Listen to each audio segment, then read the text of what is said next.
Welcome to episode 2 of Just Jordan Podcast. I'm your host, Jordan. To my left, he had to be the first guest. I told y'all I'm gonna have a guest on here. He's the first guest. He's my brother from another mother, a mentor, a friend, Edward Chung.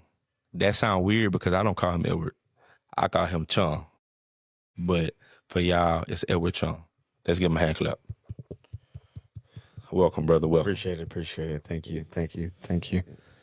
Thanks for having me. I'm honored.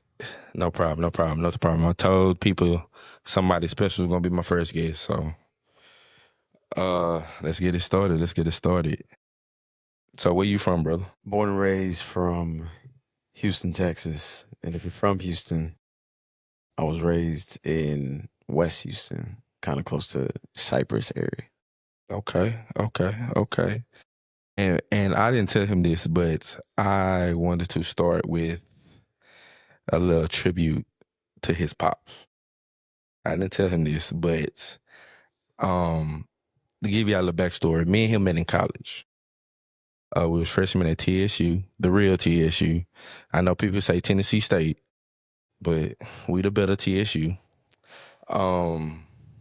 We met and we hit it off real quick. And I remember one Christmas, he invited me to his parents' house. And I'm hearing all these stories about, hey, bro, my dad is kind of cuckoo. I said, oh, okay. Everybody, his mom, other friends. And I remember his dad, they used to have stairs. And his dad came down the stairs happy. And everybody was looking at him like, are you okay? Because he just came out, hey, how you doing? Like, he met me, greeted me. I felt like I was part of the family. And I got one more story about his dad. I go to church, but I don't go to church often. And his daughter was having a christening. And his dad had a church. He was a pastor. And he asked everybody who was new to the church to stand up. So I stood up. And he scanned, telling people, thank you. And then he got to me and was like, he had a double take, was like, oh, Jordan in church? And I said, yes, sir. And I sat down.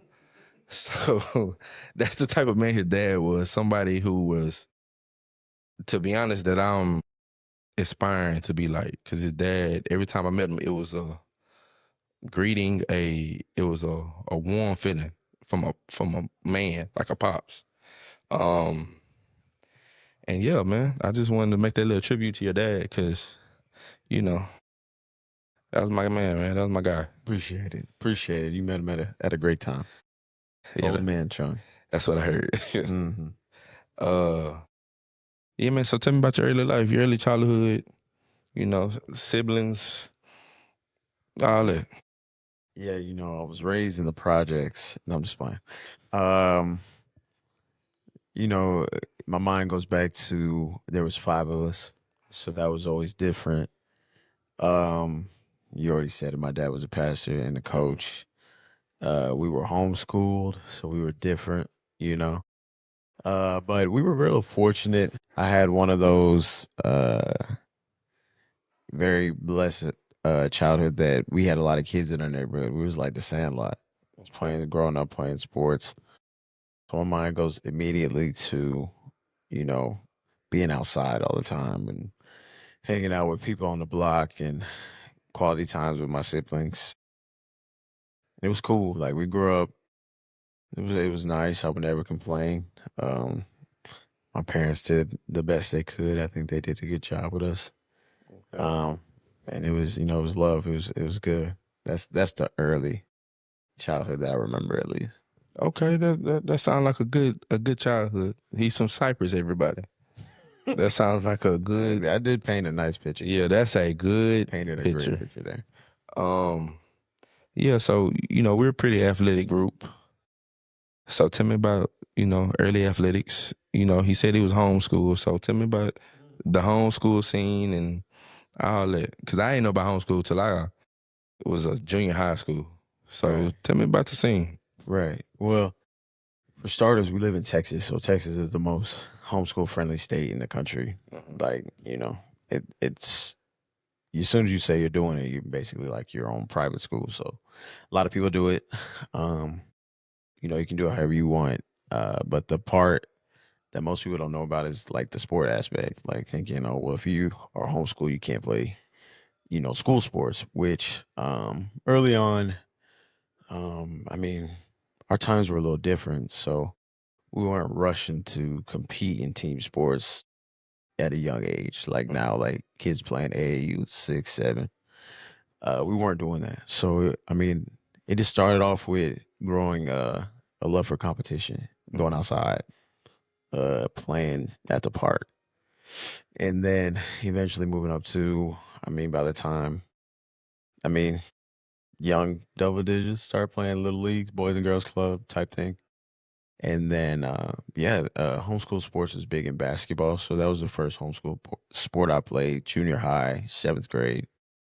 Um, and then, so we had a little homeschool group of where we brought, we all came together. Set the coffee, you need that. Thank you. Yeah.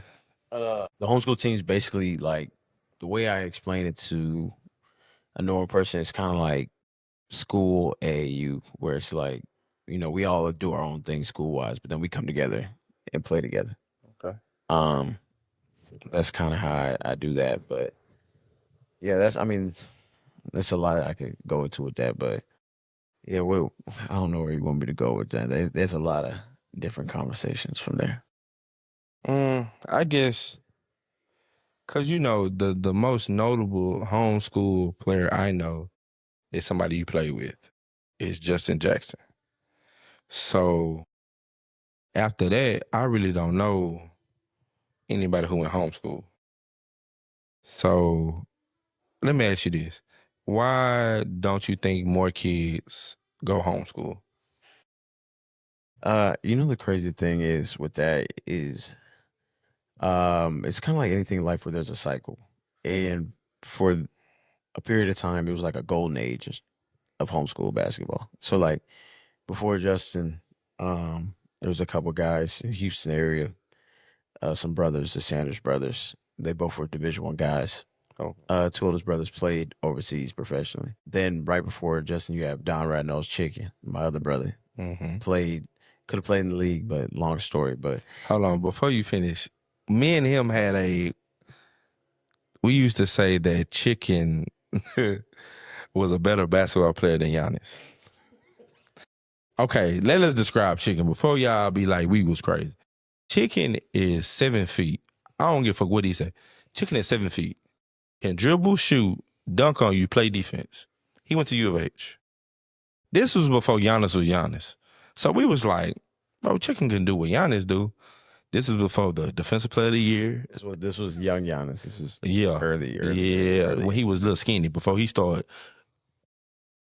So, okay, I just want to say that. Okay, go on. Chicken's my dog. Yeah. But it was a golden era. So let me speed up a little bit. So we had the Sanders brothers, we had Chick, then we had Justin, then we had Alonzo Trier, who played in the league for a little bit. Yeah. So even on the women's side, we had Mariah Jefferson, Tabor Spann, he played at Tennessee. Like, at the time, it was before a lot of major like prep avenues, maybe if you would. Mhm. I mean, there were some prep school stuff, but like it wasn't the easy norm that people were just blowing these things up all over the place. So homeschool kind of got a little popular. Like you could get in more skills training. Um, you could get ahead in school, like some people did. I'm not gonna say I did that, but some people, when they finished high school, they were already, almost getting their associates in college. So it was a lot of benefits to it at the time. And it just was the era. I think in the last few years, it hasn't been the way. I don't know, maybe because it watered down. I think there was too many avenues, and then the teams weren't very competitive. I think it has a chance to come back around. I might dabble back into coaching there one day. Who knows? We'll see what the future holds. Uh, I still think it is a good opportunity ultimately if you take advantage of it. It's not for everybody. I'll say that for sure. But if you are the type you attack your academics and you are independent learner and a hard worker, you can get ahead in a lot of aspects. So like, would I advocate for it? For some people, I mean, like I said, it's not for everybody. Some people need more structure, where others really thrive. I think I don't know why it's not necessarily a big thing right now, but I think it'll come back around. Okay, okay. So why basketball? What was it? A moment? Was it a player? For me to play or Yeah, what? yeah. For you to play, what was that moment? Because I have a moment that I remember for me. So what was the moment for you? Well, for me, I played everything. Okay. So I literally did everything throughout school: baseball, basketball, football, tennis, ran. For me, it was football was a absolutely no, and that was because I enjoyed it, but football was the sport my dad played in college, and it wasn't my avenue. So I say absolutely not. Not to mention, I will say homeschool football is not a major thing, or at least it was when I was playing. So it made it easier for me to stop playing football at a higher level. The harder choice was baseball. I loved baseball. Loved baseball. But again, getting to the high school level, it just wasn't a fit that I liked. And ultimately, I chose basketball. If I could go back, I don't know. We might make a different decision there. But I just went with basketball, like, because I still got my competitive flex. I just love competition. Ultimately, I have to compete in something. Mm-hmm. But basketball, I love to win. And in basketball, it's not just about winning a game. In basketball, there's many battles within the game that I like. I like to win the mental battle where I feel like somebody cracked. One of us is gonna crack. It's gonna be you. I like that win. I like whenever I feel like I'm, getting the better of somebody on the offensive end. That's a win. If I get a stop, that's a win. If I'm making shots, and then if I win the game, there's so many different little nuances in the game uh, that I just had so much fun doing it, Okay. even to this day. But yeah, that's why basketball. Okay. Well, for me, the moment was I used to dibble and dabble in basketball and football, baseball, but I went to my first high school basketball game, and it was Dulles versus Madison. See, I stay in Missouri City, Mo City. So Madison, Herm Clark is right up the street. And it was a player named Tommy Mason Griffin. And Tommy he was listed at 5'9". Tommy was probably 5'7", 5'8". But he was a big, stocky person. Like, he was stocky. And I felt like if he can do it, I can do it. Because I was built the same. And I watched that boy, and it was another player on the other side a young player named D'Angelo Harrison. And I watched that game, and I watched Tommy do the things he did, and I say, I want to play basketball. So Tommy Mason Griffin, thank you, because you inspired me. Let me tell you my Tommy story. I was at the Super 16 event of Tommy Mason Griffin versus Ray Penn, where they just were going back and forth with buckets. That game made me say, I'll never be able to play varsity basketball a day in my life because of the level they were playing. I was like, I don't think I could ever do this because they were both unbelievable. But like you said, like Tommy being a big, bulky guard, like, as you get older, you're like, man, yeah, we kind of built the same. And then Ray Penn ended up being my teammate for a year in college, which was insane. But um, yeah, no, that game I was like, well, I can't do this. Those dudes were unbelievable. Tommy's he's my Houston GOAT. I don't care what nobody says. That's just because of that's who I looked up to. And I watched so many Tommy games. Yeah, I'm gonna tell you another game. I was like, yeah, I don't know if this for me. I watched Yates. Jack Yates was a popular team when we was in high school. Jack Yates went 34-0 2 years in a row. Won back-to-back state championships. Was beating teams by 75 points. And it was a guard. His name was Joshua Gray. I want to say he went to Jones. It was Yates versus Jones. Wheatley. Thank you. Yates versus Wheatley. But they played it at TSU Stadium because it was so many people. It was people sitting on the stairs, walking down to the seats. That's how many people it was. And I watched Yates from the tip off tip it back to Pee Wee, and I seen Snap run down that sideline. Pee Wee threw an alley from half court. Snap dunked that ball, and the whole crowd went crazy. I say, yeah, I don't know if this for me, if this how high school is. Was only high school, and it felt like a college game. I was like, I don't know if I can do this. That 2010 team was the best team I ever seen in my life. Funny story, in homeschool basketball, there's a state tournament, and my freshman year, I was on varsity for HCY, the homeschool team. We had the number one player in the city, John Caleb Sanders. If you know, you know. And that was the year that Yates went undefeated. So they're, it was February, so they're getting ready to go to state or whatever. They're wrapping up their season. John Caleb's the number one player. There were grumbles. They were like, Yates wants to play. And like, we can play on this day. It was a Saturday. It was the same weekend as the state championship. And John Caleb, our best player, was like, forget state. I've already won it before. He said, let's play Yates. And me, freshman point guard, and I was starting at the time. I was terrified. I wasn't allowed to say this, but I can say it now because I'm old. I was like, but what about state? He said, I've already won that. I said, well, okay. So then I started asking the better question. I said, well, this press, what we gonna do? Because if you know, you know. And he was like, just give me the ball and get out the way. I said, well, if we're gonna play like that, that's fine. Let's do it.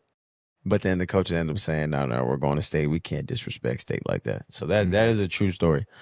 But yeah, I'm glad that didn't happen. But I ended up playing state my senior year. But I was older than by then. I was not afraid. But freshman year, undefeated Yates, they were unbelievable. Best press I ever seen in my life. Yeah, nah, they was beating people by 75. I mentioned Justin Jackson earlier. You played with him how many years?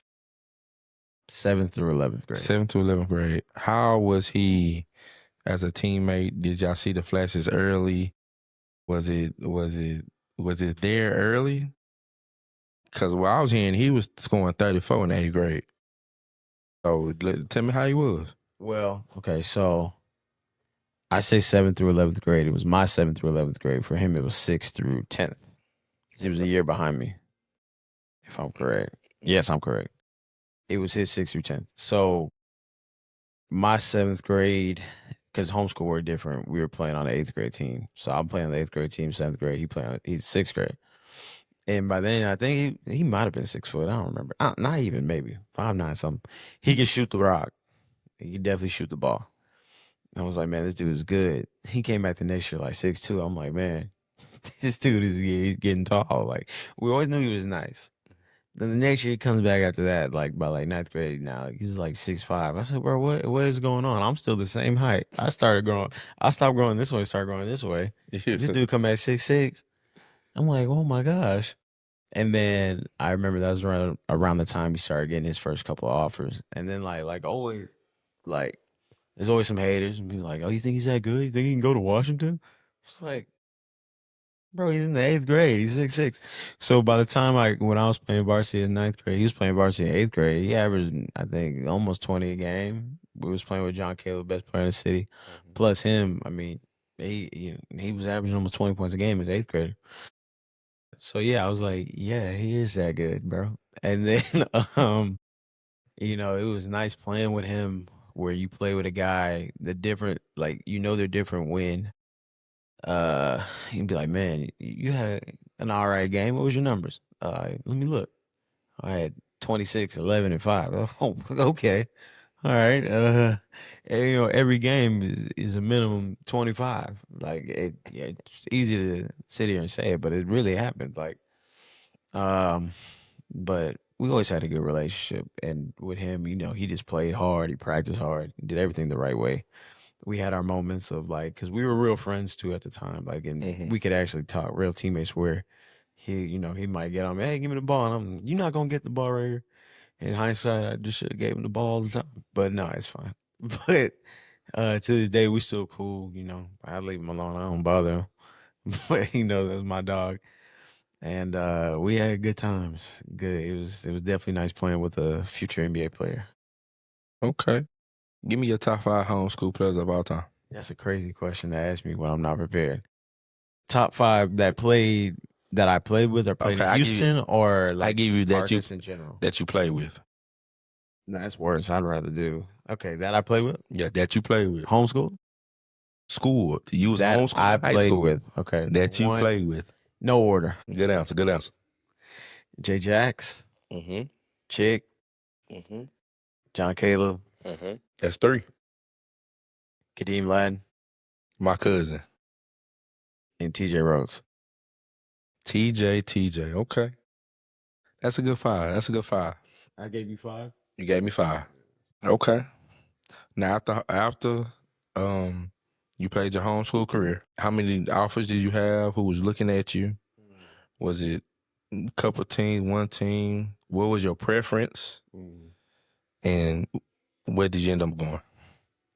I can't talk about this for a while. I was one of those kids that had certain people telling me crazy stuff. Mm-hmm. Schools are too small and don't do this and that. So that's why I am the way I am now, where I tell the truth to people. But that being said, the school that recruited me the hardest was Colorado Christian. They were a D2 in Lakewood, Colorado, close to Denver, basically Denver. Cedarville University, another D2. They were in Ohio, I think, like in Dayton. Um, but yeah, they were probably the second.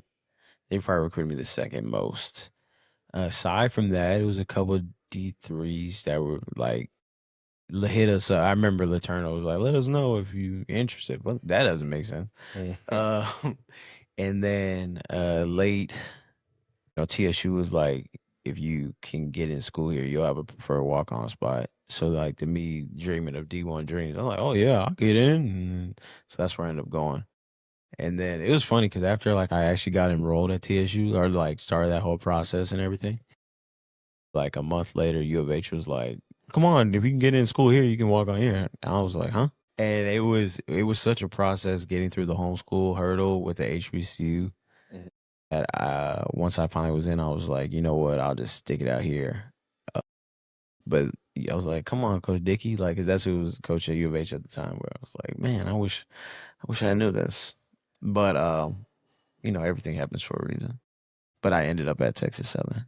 Okay, and the head coach was the legendary Coach Davis. Legendary, best offensive mind I've ever been around in my life. Coach Davis, Mike Davis. How was the practices? How was the team? How was he? How was Coach Davis as a coach? What kind of coach was he?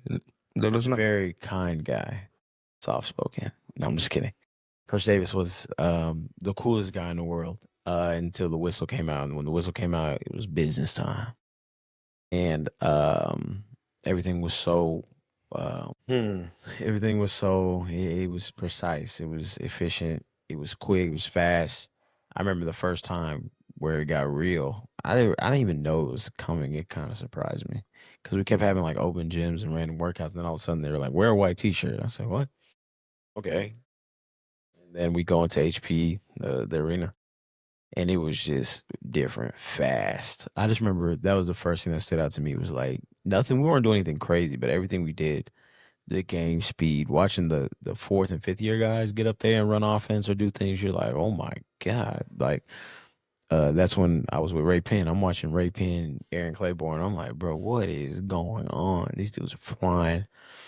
Um, but every single practice was difficult, and the demand on every practice being hard and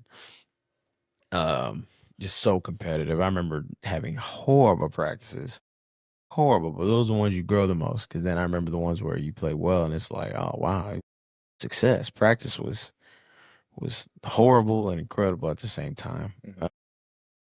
But I learned so much. Because like I'll talk back in hindsight and be like, I don't know if I should have went to TSU, but if I never went there, there were so many things that I learned, especially on the offensive side, that I would have never learned from Coach Davis. Like his exit, his pen work goes up against anybody in the country. Proof is in that to this day because he joined that Memphis staff, and I saw things this year, jumps in Memphis offense that I know was from him. So, no, shout out to Coach Davis. He's a real one for sure. I would never say anything bad about him. But my experience there was so difficult, but you feel like Superman after those practices. Like you walk into any other gym, I'm not worried about nobody else. Because the most difficult thing was those workouts. Yeah, let me tell y'all a quick story. He was his his he had a whole house on campus. Well, it wasn't okay. It was a right across the street. And I used to go after class. We had what class we had together? Kinesiology. Kinesiology. Shout out to Dr. Reynolds. What was that man name? Dr. Reynolds? Dr. Reynolds. Shout out to Dr. Reynolds. That was my guy. We'll get to him later. But he used to stay across the street. And after class, I go over there. We used to chill, all this.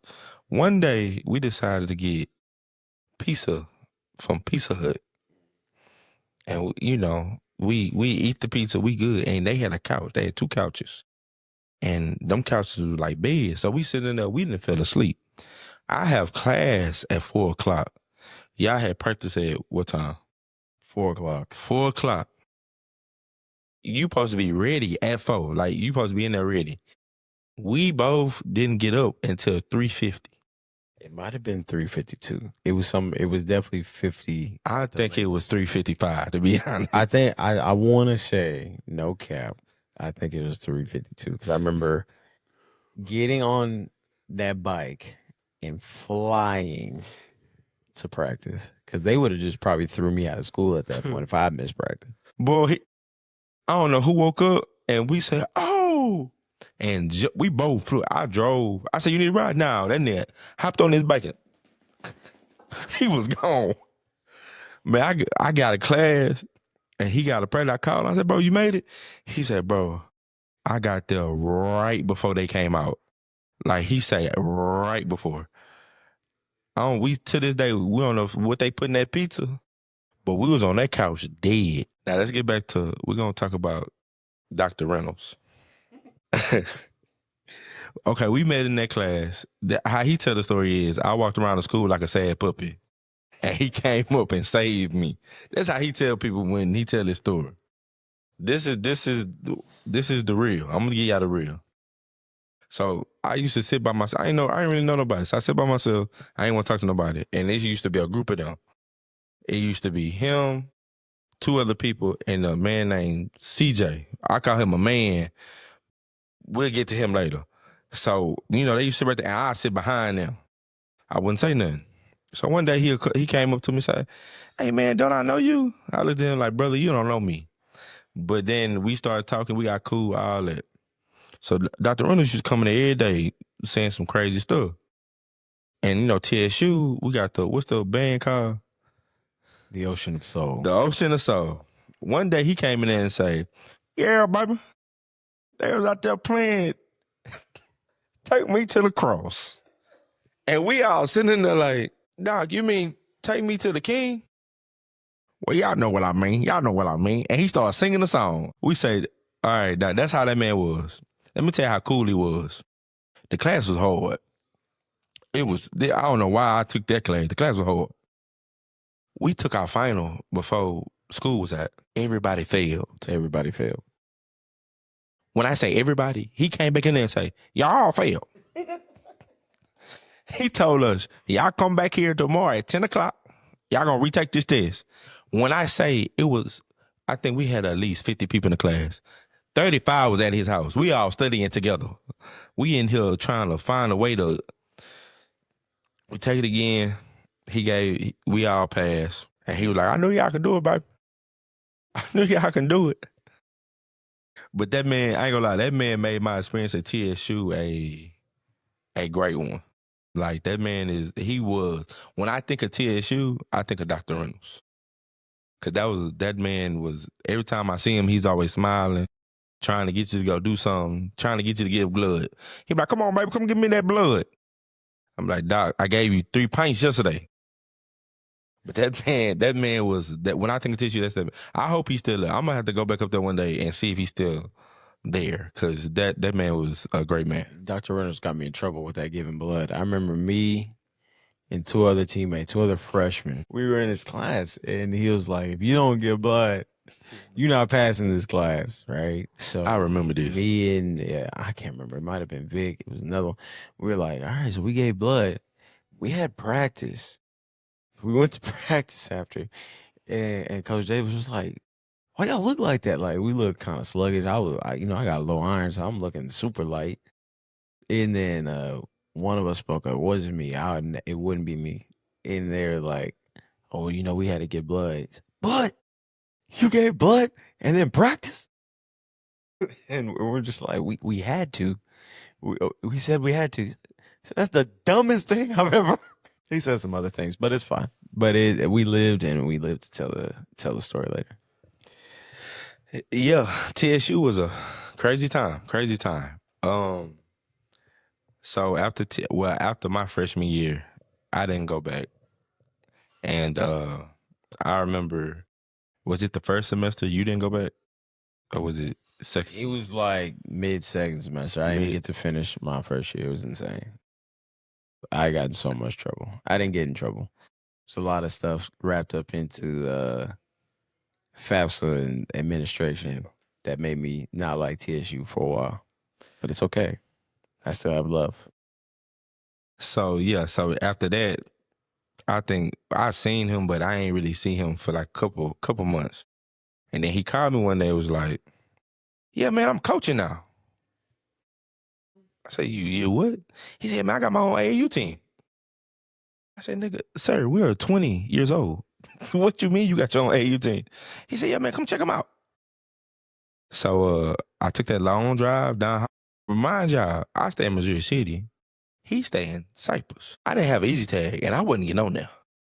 So I drove down Highway 6 all the way to a little church out Cherry Park. And I went in there, I watched them practice. I said, okay. And then he had a tall kid. I said, man, that boy pretty tall. What's his name? He say, Stacy Thomas. I say, okay. He said he can dunk. I said, no, he can't. And that boy dunked that ball. I said, ooh, boy, you got you one. So then, we did that, and we was chilling, became friends, better friends. And then the next summer come around, he say, hey, you want to coach with me? I said, brother, I'm still playing. I don't want. But then, life happened, certain things. I get into that later. And I was like, you know what? I get this coaching thing a try. So he's a year older than me. So he's 21 and I'm 20. And a couple more of our friends decided to start our own AAU program. Now we had 4 teams with how many kids? So we end up having 4 high school boys teams and a high school girls team and a 12 and under girls team. So we had 6 teams after one season of having like one little mini Elodia AU team. Y'all just heard what he said. That's we're gonna say by 60 kids. Mind you, I just told y'all. He was 20. No, he was 21. I was 20. The rest of our friends was 19, 18 years old. And we had another one that was me and was same age. And we had a whole AAU program. I'm gonna tell you, we was out there whooping ass. Cause me and him had 16U. Our team was out there whooping ass.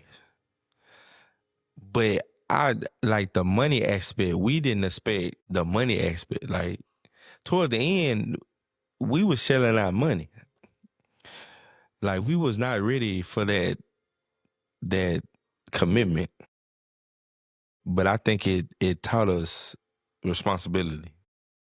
After that, I stopped coaching for a minute because that was a long season for me. I stopped coaching for a couple of years, but we're gonna get into him because he becoming a legend around Houston. When I say his name, they be like, Chung? I say, yes, sir. I know Edward Chung. So after our next level stint, what AAU program you coached? Oh, there's so many things to talk about with how I even got into coaching and then the whole next level thing and then why it didn't work out or at least why I had to pause it for a while. And then, like you said, like learning how to not be a bad guy, but at the same time, you can't bend and break over everybody. Being young, like you try to try to help everybody. And you do the best you can, but at the same time, it's a business. So after next level, and I was still really young. I mean, I was 21, like you said. So the next year, I went to the Adidas program, basketball university. Uh, I went there during the era. The owner was Rossi Kieran, and I learned a lot about the business aspect, about the professionalism aspect, how you should look, how you should approach the game, how you should run an organization, how you should talk to parents, um, how you should train players. Everything um, outside the court, they did perfectly. Everything they did on the court was darn near perfect. The staff was excellent. Um, I learned so much. Like every day, like you go to practice, and if I'm picking up a random four, or whoever I'm working with, if we're getting up and down, and the other coach on the staff they're picking up there, and there's multiple coaches, you're in a coaching battle every day. So like it was intense. Like going to practice was fun. Like it was a like I said, a learning experience. To go be around some great players and great coaches, and learn a lot from the people that brought me in. Before ultimately starting next level back up again a few years down the road. But yeah, no, I went the Adidas route. BU. Okay. And you say you started up next level again. What do you think you was more prepared this time around, or was it kind of like the same thing the first time? This time around, we made it through the season. um, I think we were in contact with because it was a 1700, so we had some unsigned seniors that didn't play the whole season. So out of the 13 players that we end up being in contact with that year, I think nine of them, yeah, nine of them, 9 out of 13 or 10 out of 13 had a college, some type of college offer, including D3, NAI or something. And that's a fact. I could pull up all the receipts. One of them, he knew he wasn't playing in college. Two of them actually, and then the other two were juniors that I think through some more time we might be able to get something because they were still playing. Again, this was pre-COVID though, so things were a little different then. It was like live periods were different and the way coaches moved were different. No NIL type stuff. So uh, I don't know, but at that time, like it was a successful summer.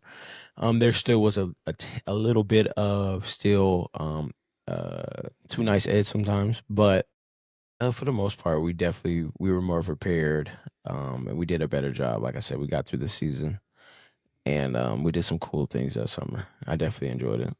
Okay, that's good. That's good. So why you didn't bring it back? What was the reasoning of not continuing? Why I didn't continue, honestly, was like a personal decision of me being a family man, Hmm. running a director. If you're doing it the right way, early on, it's a lot of sacrifice, time.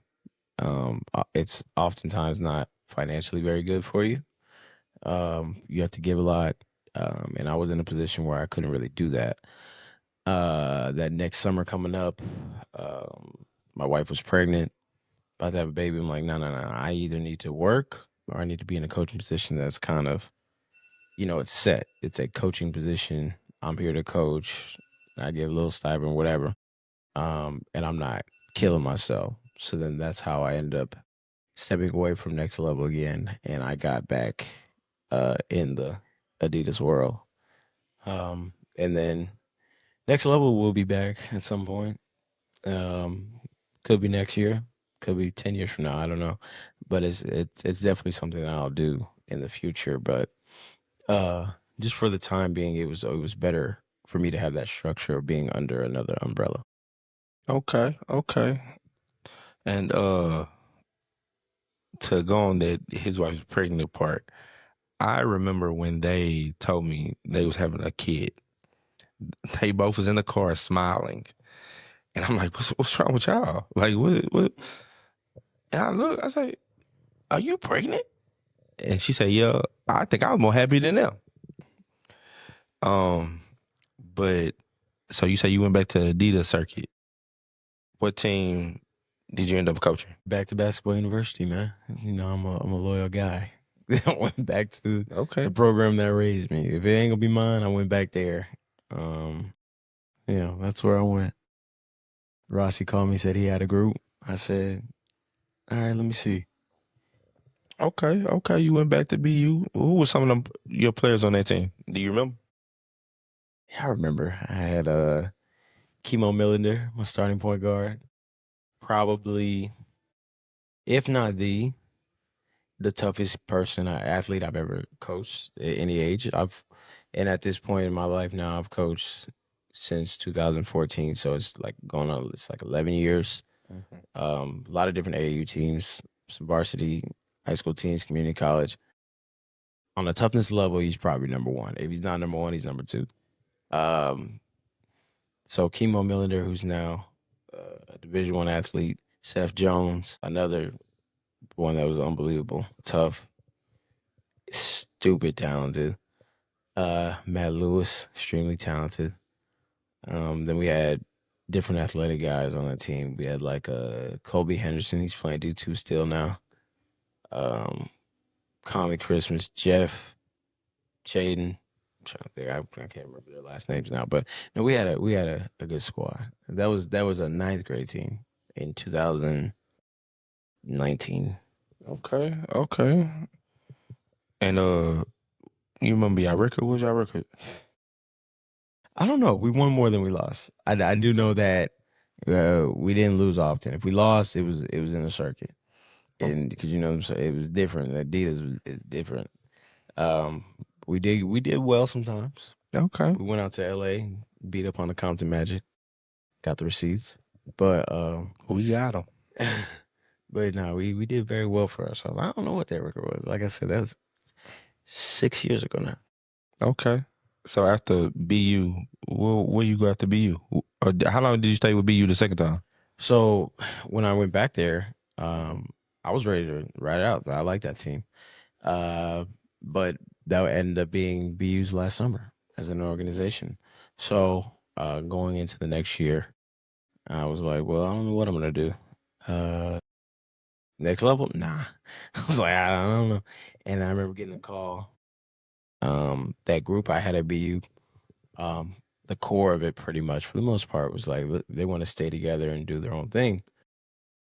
They developed a new program, Houston Train to Go, Houston TTG, and they brought me in, and I was in a spot where like I need to go out and get a couple more pieces because like it was pretty much the core, but we had lost a couple guys, so we filled that team and ended up being pretty successful for the next couple of years. Houston TTG. Okay. Okay. What's some of the guys that came through there? So the best 16 under player I ever seen in my life, Matt Lewis, bro. Let's go ahead and let's start a debate. For some reason, if you lined up against Matt at 16, bro, everybody knows what was about to happen. He was going crazy. All right, watch the film, and if you want to argue it, I don't. I mean, well, we can have the debate. It's been 5 years since then, but that's fine. I'm ready for it all. Bring the smoke. I used to call him White Mamba. I don't know what he was on that summer. I don't know what was going on, but for 1600, that was the best 1600 kid I ever seen. But we had Sam Bradford, big utility player, played every position. I started him at point guard because I'm a crazy guy. That team didn't have a point guard. If you wanted to beat us, all you had to do was press us and apply a lot of pressure and do it the whole time. But teams never did it because we put up a good front that we knew how to handle pressure. I had one point guard on the roster. He tore his ACL the second game of the season. Then we just let it ride. I said, Sam, he's 6'5". You played power forward your whole life. I don't care. Play point guard. And it worked. Um, and we had Sean Elkington on that team, 6'7", blue collar, best kid ever. Still playing Division One basketball now, University of Louisiana. Big Darrell, Big Jeff, just two big bodies that also had hands and they'd be ready to fight at any time. Um, a couple utility players again, Jaden, kind of like it was a good group, good size, good athletes. It was a good time. That 600 team. They did very well. It just sucks that it was 2020. Um, the one year there was no college coaches at our game. It was unbelievable. We were playing at Legacy all the time. It's a, a national school, like a not a charter school, but like a they play a national schedule. But they were having their events, their you know social distancing events. We played in those and played well, but nobody could see it. It was unbelievable. But we had a nice run. Okay, yeah. Nah, them teams I can attest for. They used to give everybody that smoke. I give you that. They used to give them that smoke. Uh, Other than AAU, what have been some of your other coaching adventures? You've been coaching at schools, camps. What has been your other avenues in the coaching world? I coached homeschool basketball at the varsity level with my dad, Hampton Christian Homeschool Academy. I did that I was there 2 seasons, maybe three. We had the best center in Texas, 6'11", Kevin Sams. Oh my gosh, Kevin Samuel. Sorry, Kev. He's playing pro still. I think he's in France now. 7 foot now. Unbelievable. Great guy. Great player. Better person. Um, and I learned a lot there too. I love the high school world. It basically was kind of like being in private school. So there's a lot of good basketball being played. But I coached there for 3 seasons. It was three seasons at RCHA. Before I became the head coach at Lone Star College Sci-Fair, which was a 2-year community college. I started that in 2018. We were a community college that is a club team that you can play whoever will play you if they're willing to schedule you. And so when I got the reins to that, we had pretty good ties with a lot of the junior colleges in Region 14, the Blends, Angelina, Trinity Valley, Lamar State, the likes of those. And so through that, I was able to get a lot of my scars and build my stripes, where I took a lot of losses, but I also built a lot of connections and helped a lot of young men um, make it to another level, if you would. It was a learning experience. I got to coach against some really, really good coaches, play against some really, really good players. But I did that for a few years. We had to take like a year and a half off during COVID times, but then we came back and same thing, still got to meet and help a lot of young men that thought they were on their way out the game, or they just needed a little pit stop. And if they took their academics seriously and their training seriously, we could help them. If you don't take your academics seriously, there's not much I can do. But we definitely had more good times than bad. I'll say with that Cypher. But I did ultimately decide to resign this past December from there. See, let me tell y'all something about me and his relationship. He's the more political correct person out the group. Me, I don't care. Lone Star messed that up. The reason we left was because I used to be his assistant coach since 2019. I can't speak for him, but I can speak for myself. I didn't like how they was moving around the school. They burned a lot of our bridges, a lot of his relationships, because he'll schedule the team and then the school will come back 3-4 weeks later, sometimes right before we play the team, be like, oh, y'all can't play them because of money issues. But the school make millions of dollars. I didn't get that. And then the team is paying us to play them. Didn't get that. And I didn't like how they was moving. I ain't like how they was treating him. He won a lot of games. He brought them a lot of good players. And what they say, the bread is in the pudding. Because they was not good this year. In a semester, they didn't turn boo-boo. But that's all I'm gonna say about them. I ain't gonna dwell on them. I ain't gonna. But yeah, so since you resigned, where you coaching now? Good luck to Cypher and future Falcons. What I just tell y'all. Right now I am doing a lot of training. I do a lot of training classes at Just Play Sports in Katy. It's very close to me, and I actually enjoy it. It's I've learned a lot being around younger age kids again, and the blessing is like working through ages like third grade through all the way through high school is there. It's the same sport, but it's so different how you have to approach each and every player, each and every grade, girls, boys. So it makes you grow and you become more well rounded with the way you teach the game. So this has been a good season for me of learning. Before I get back to something in the fall, school ball somewhere, who knows? Maybe I might have been talking to people already. Stay tuned. But no, I've been enjoying it a lot. And then I do remember you asked like where else I've been coaching. I love doing camps.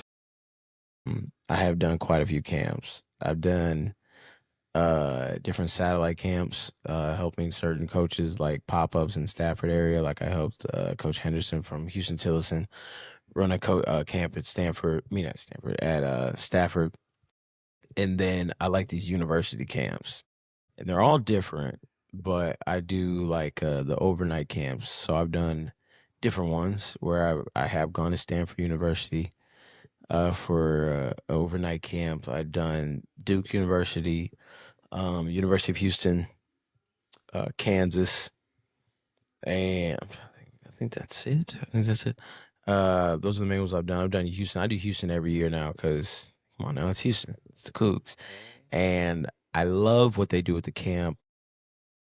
They're the most different in this aspect where their players are fully integrated. So, you get to mesh with them a little bit, pick their brains, and get to watch them work out too midday while they do like their, individual sessions and whatnot.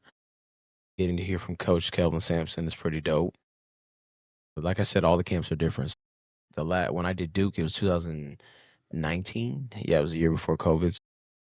Coach K was there. It was like his last full year, I think. And at their camp, it was no players around, mainly their staff.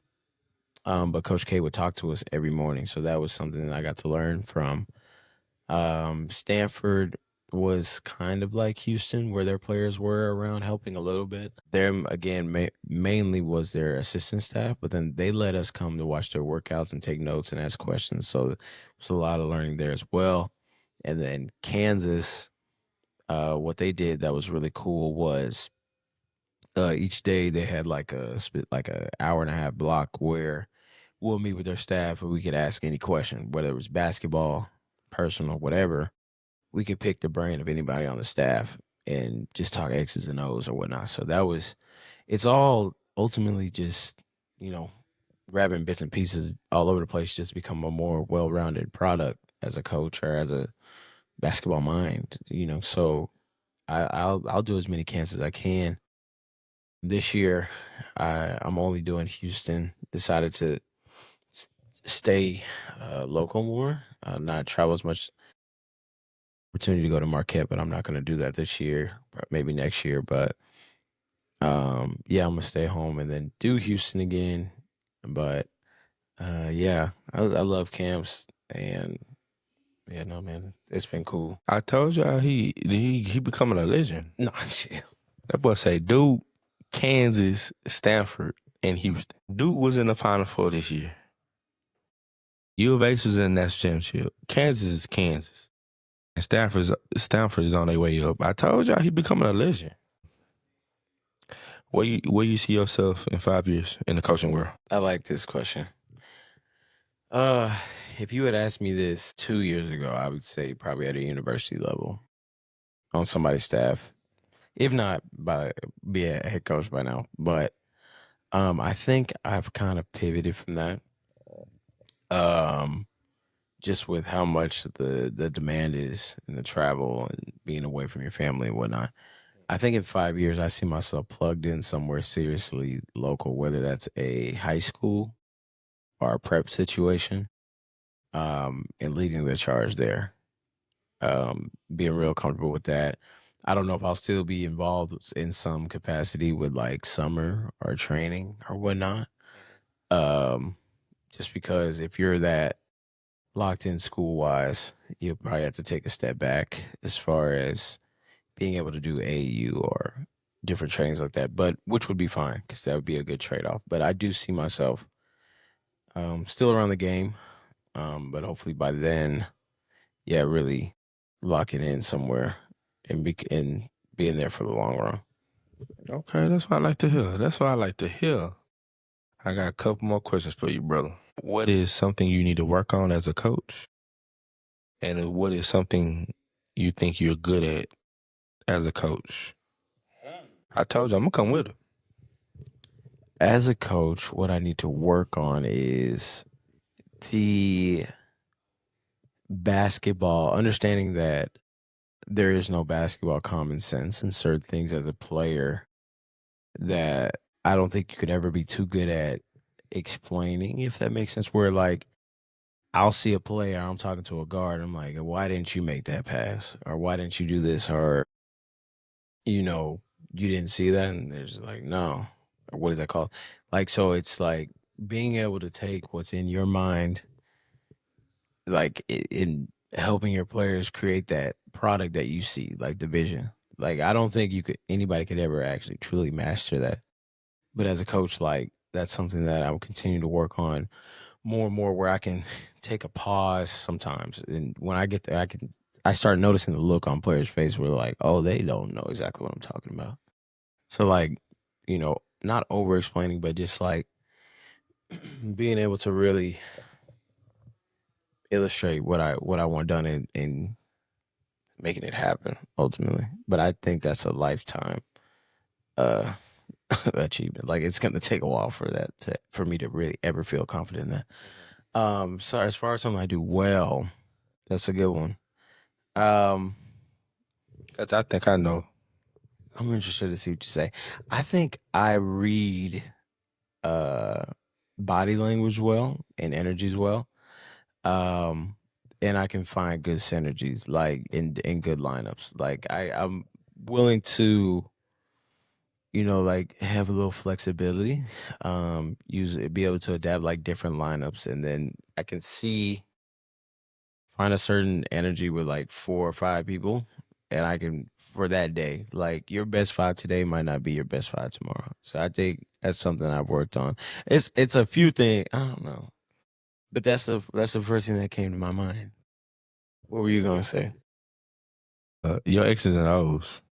I ain't gonna lie. Like the plays he come up with, I'm like, bro, how you think? Like I he appreciate that one. I like that one. he got an app on his phone. The boy got about 500 plays in there. I'm like, bro, what you be think? How you come up with this? Like it's his, and it's the preparation. Like he got something for anything you come with. He got something for it. So I think that's where that thing, like watching him, I think that's why I got better at. Cause I'm more in game. You do something, I can counter that. Cause I seen it with him. So I already in my mind, I already know a counter to your stuff. So that's what I think is your best basketball quality. Is your preparation and your X's and O's. I appreciate that. I've just, I try my best. I want to be the next Mike Davis, Teddy Wheeler. Those are the best offensive minds I've ever been around in my life. All right, and before we get out of here, I want to ask something. Cause you're a point guard. Yes, I am. So I want to know what is one of the qualities you look in a point guard. Like what is a quality a point guard has to have to play for you? Since you're a point guard, what do they have to have? The ability to raise the floor in other players. It's a specific point guard skill. Obviously, you better be able to dribble, pass. But do players get better? Do they play better around you? Do you help people win?